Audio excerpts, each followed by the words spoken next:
fellow Toastmasters and our welcome guests. I did ponder about what I was going to speak about this evening, and I even pondered about what type of speech I was going to do, because I have done an icebreaker, not once, which was my icebreaker, not twice, which was my twice-breaker, but thrice, so that makes this my thrice-breaker. What I want to talk to you about tonight is my history in Toastmasters. I have met a lot of you, but you weren't with me in my very first club that I joined, so there's a lot of things that have gone on since 2008 when I joined Trestle Toastmasters. And the reason that I went to Trestle was that I had been working for the BC Pension Corporation for 10 years at the time. I'd come in at an entry level, and I just couldn't seem to get any traction. I'd kind of plateaued in the job that I'd gotten into, and I just, after that amount of time, I tended to move from ministry to ministry and try different things. And 10 years was a long time for me, even though I changed jobs a couple of times. And so, 2008, I decided, I think I should go into business for myself. I think I know enough about pension things that I could probably offer some valuable advice to people who are thinking about going to pension and thinking about what am I going to do. Because it's not all about the money. There's a lot more around going to pension than just a paycheck that comes in. So I had to be very careful, because if I was going to start doing this, I had to make sure that there were no sort of collisions between the work that I had and what I wanted to do. So I met with our HR director, and she goes, well, you know, she says, it's a pretty good idea. And she said, if you want to practice it, you can go out and you can speak for free, but as soon as you get paid, you have to move on. And she goes, and a great place to go and learn that is a Toastmasters club. So she hooked me up with someone in the organization, and I went to my first meeting the second week of November in 2008. In January, I did my first icebreaker, and it was about walking events that I had done and things like that. And I hadn't been in the club but a few months. And here my name goes forward for the VP of membership. What are the chances?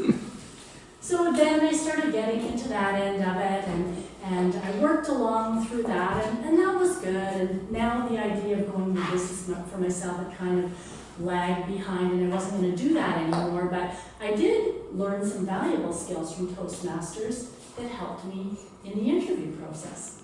So in 2012, I got into a different area of the organization, which was business analysis.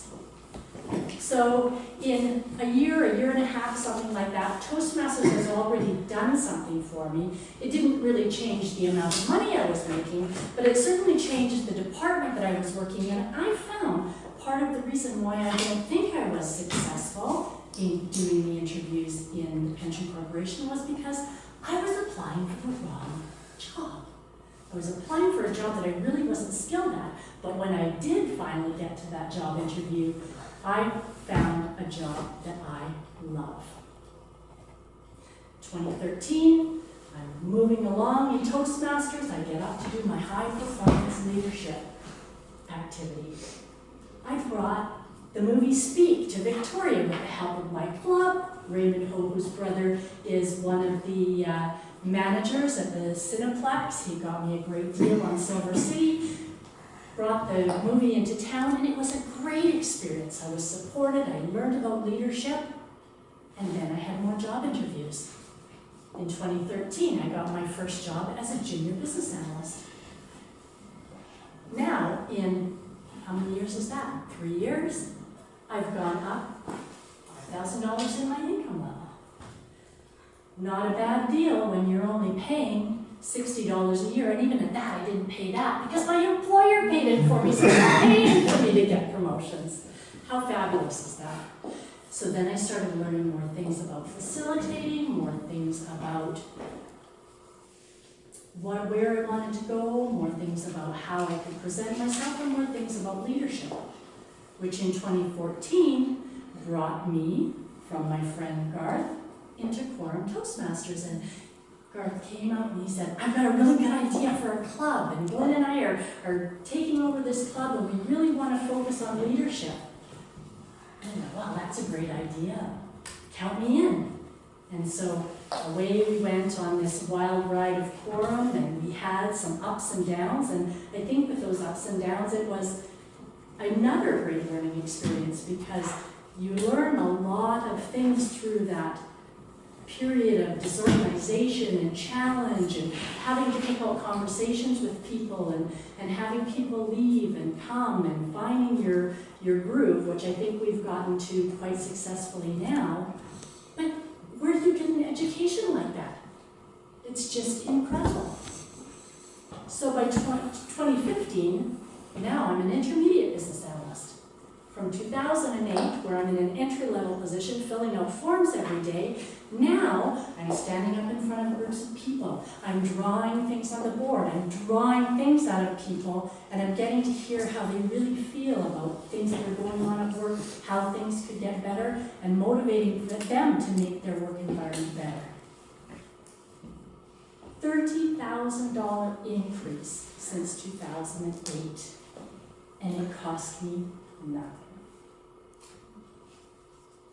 Pretty darn good way to get an increase and be around people that you never would have met before, have opportunities for mentoring and being mentored by fabulous people. I've never had those experiences before either.